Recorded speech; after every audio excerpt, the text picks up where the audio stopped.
हाँ बच्चों, मैं SB सैनी, कृषक बाल विद्या मंदिर, उधवापुर बाराबंकी से आज बच्चों कक्षा 7 विषय मैं का पहला चैप्टर जो है पूर्णांक का अध्ययन करेंगे, जिसमें एक प्रश्नावली हो गई थी 1.2, उसकी का सेकंड पार्ट देखेंगे। किताब सब बच्चे खोल लें, अपनी किताब से ज़्यादा समझ में आएगा। देखेंगे क्वेश्चन नंबर 1, गुणन के नियमों का प्रयोग करके सरल कीजिए। पहला क्वेश्चन है ए नंबर 18 गुणे 20 माइनस 18 गुणे 10। इसको हम कैसे सॉल्व करते हैं? गुणन का प्रयोग, नियमों का प्रयोग करके करना है। तो ये इसमें भी दो पद हैं इसके, जिसमें से दोनों में 18 मिल रहा है, अर्थात 18 उभयनिष्ठ है। 18 हम कामन ले लें तो कैसे होगा? 18 कामन ले लेंगे तो क्या बचेगा? 1 गुणे 20 माइनस 1 गुणे 10। क्या हुआ? 18 और ये हुआ 20 एक्का 20 माइनस 10 एक्का 10। फिर क्या होगा? 18 गुणे 20 से 10 घटा दिए तो कितना बचा? 10। गुणा कर देंगे, कितना आ जाएगा? 180। यही इसका आंसर हो गया। फिर इसी का बी पार्ट देखेंगे। 20 गुणे माइनस 16 प्लस 20 गुणे 6। उसी तरह से इसमें भी कामन मिल रहा है 20 कामन लिया तो कितना बचा? 1 गुणे माइनस 16 फिर प्लस 1 गुणे 6। क्या हुआ? 20 और ये माइनस 16 एक कम 16 और प्लस 6 एक कम 6, 20। ये हुआ गुणे माइनस 16 से 6 घट जाएंगे, क्योंकि चिन्ह समान है, असमान चिन्ह हमेशा घटते। कितना बचेगा? माइनस के 10। कितना हो जाएगा? माइनस 20 दहम 200। यही बच्चों आंसर हो गया। इसी तरह से इसके जितने भी पार्ट दिए गए हैं ABCDEFGH, जो इसी तरह से हल करना है। अब आइए बच्चों, इसी में हम इसका देखते हैं सेकंड नंबर। तो नंबर 2, गुणन के नियमों का प्रयोग करके। क्या है? गुणन के नियमों का प्रयोग करके गुणनफल निकालिए। गुणनफल निकालिए। इसमें देखेंगे ए नंबर क्या है? माइनस 18 गुणे 10। फिर कितना है? गुणे माइनस 6। ठीक है। तो अब इसमें देखेंगे कि माइनस और माइनस का गुणा क्या होता है? प्लस। तो पहले इसको गुणा कर लेते हैं। कितना हो जाएगा? माइनस माइनस प्लस, और 18 छक्का 108 गुणे 10 बराबर कितना आ गया? 108। 10 से गुणा करेंगे तो 108 में 1 0 और बढ़ जाएगा। कितना होगा? 1080।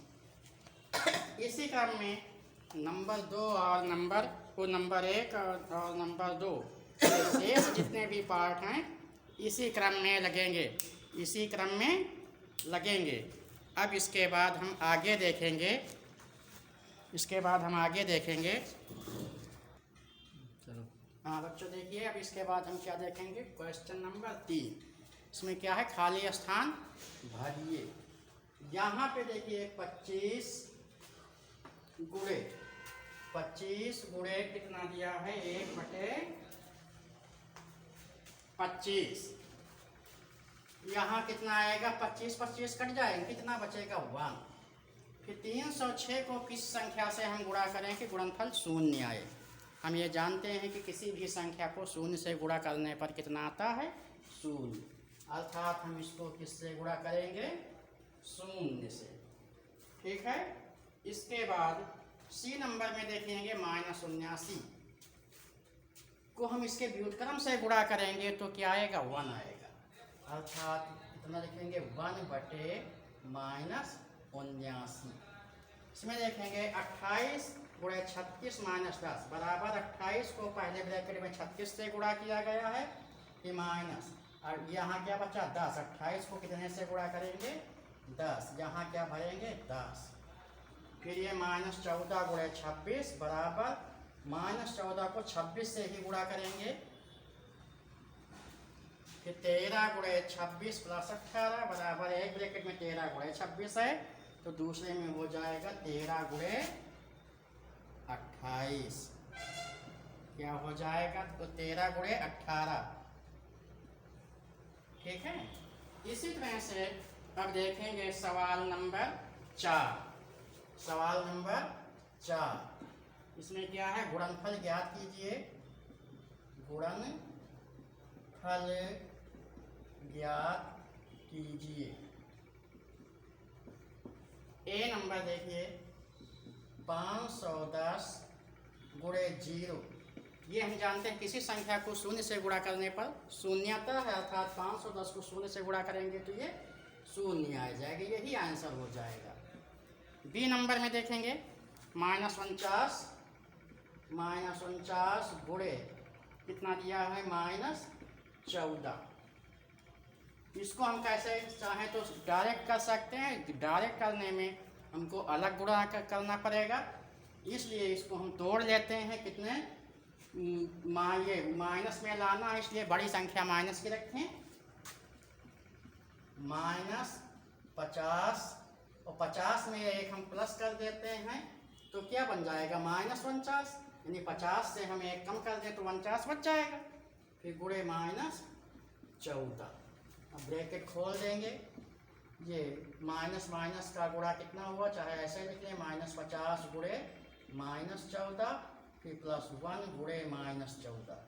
ये माइनस माइनस प्लस हो गया, और 14 पंचे 70, ये 0 पहले से है, तो और ये प्लस माइनस का गुणा माइनस हुआ, 14 एकम 14।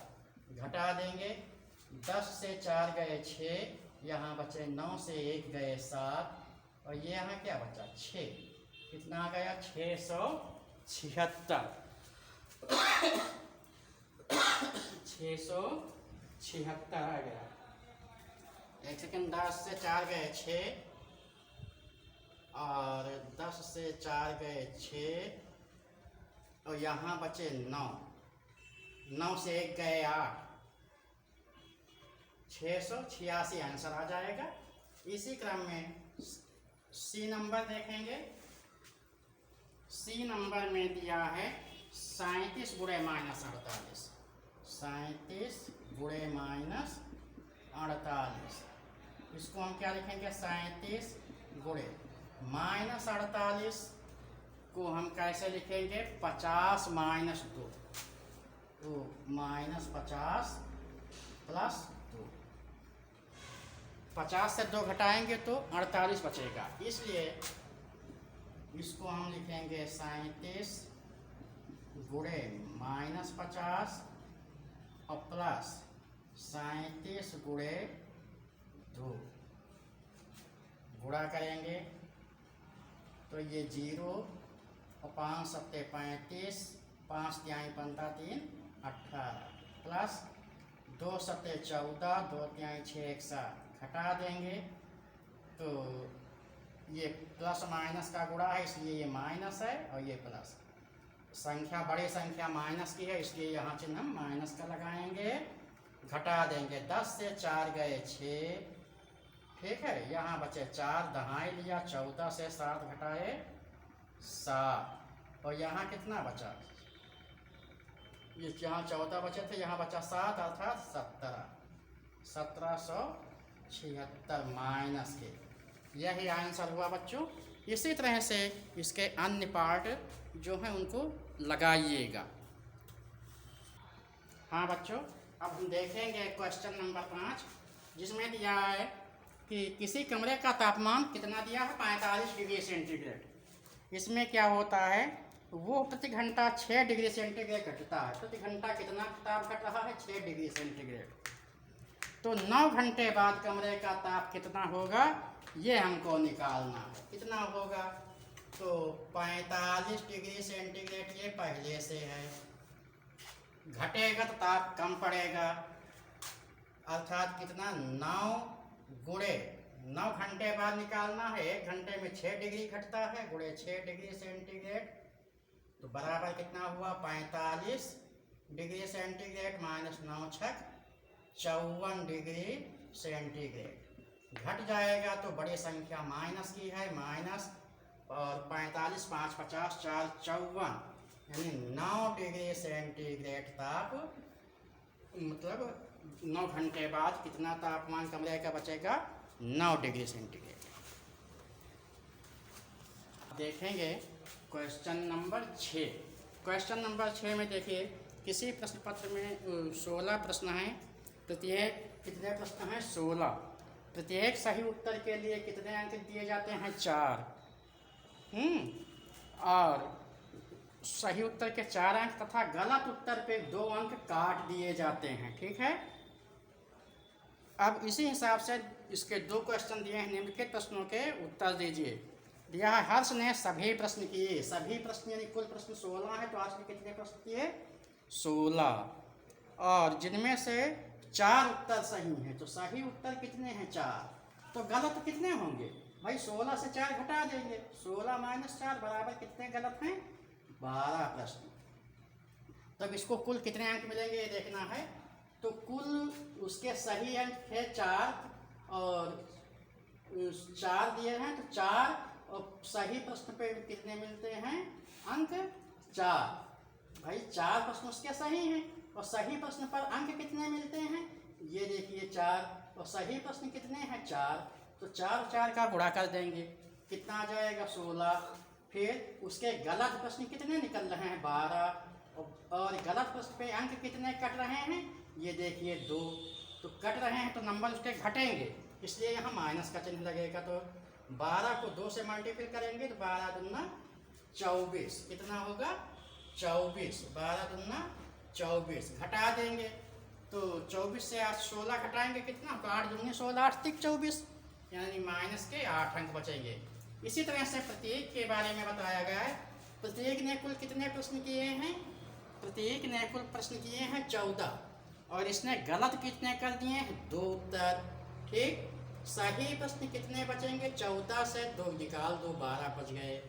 अब देखिए सही प्रश्न पे 4 अंक मिलते हैं तो 12 गुणे 4 हो जाएगा, माइनस 2 अंक की 2 प्रश्न इसके गलत हैं और गलत पे कटते कितने हैं 2, तो 2 को 2 से गुणा करके घटा देंगे, ये 12 चौक 48 हुआ, माइनस 2 दूनी 4, घट गए। कितने अंक इसको मिल रहे हैं 44 अंक। ठीक है, हाँ बच्चों, अब इसके बाद हम देखेंगे क्वेश्चन नंबर कौन सा है 7। किताब में देखेंगे 7 नंबर में कंबल बनाने वाली एक कंपनी ने, कंबल बनाने वाली एक कंपनी ने कुल कंबल कितने बनाए हैं 12,000। कितने कंबल हैं 12,000। फिर किसी कारण से 4,000 कंबल खराब हो गए, कितने कंबल 4,000 खराब हो गए। फिर कंपनी ने सही कंबलों पर, तो ये 4,000 खराब है, सही कितने बचे अच्छे, सही कंबल 12,000 से 4,000 माइनस कर देंगे, कितने बचे 8,000। फिर कहा प्रति कंबल पे 100 रुपया का लाभ मिल रहा है और खराब कंबल पे 180 रुपये की हानि हो रही है। तो अब देखेंगे कंबल सही कितने बच रहे हैं 8,000।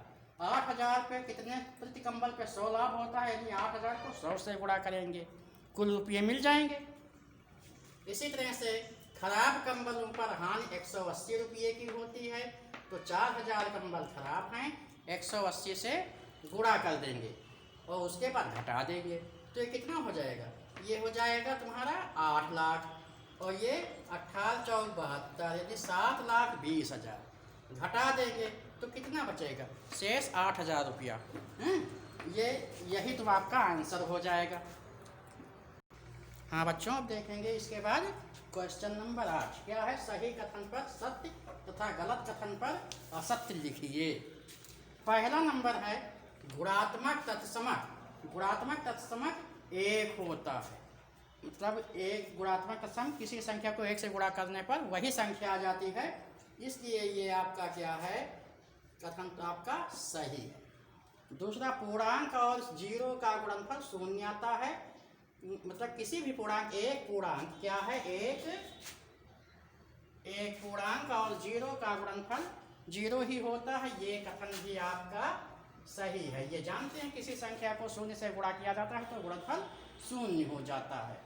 सी नंबर में क्या है, शून्य का गुणात्मक व्युत्क्रम शून्य होता है, ये आपका कथन असत्य है, क्योंकि गुणात्मक व्युत्क्रम शून्य नहीं होगा, गुणात्मक व्युत्क्रम उल्टा होता है। फिर डी नंबर, एक धनात्मक तथा दूसरे ऋणात्मक पूर्णांक का गुणनफल सदैव ऋणात्मक होता है। हम ये जानते हैं कि प्लस और प्लस को गुणा करते हैं तो प्लस आता है, माइनस और माइनस को गुणा करते हैं तब भी प्लस आता है, लेकिन एक धनात्मक है और दूसरा ऋणात्मक है तो दोनों को गुणा करने पर गुणनफल माइनस आता है, इसलिए ये कथन आपका सत्य है। गुणनफल में संवरक गुण होता है, गुणनफल में संवरक गुण नहीं होता है, ये पहले से भी मालूम है, ठीक है, 6 क्लास में बताया भी जा चुका है।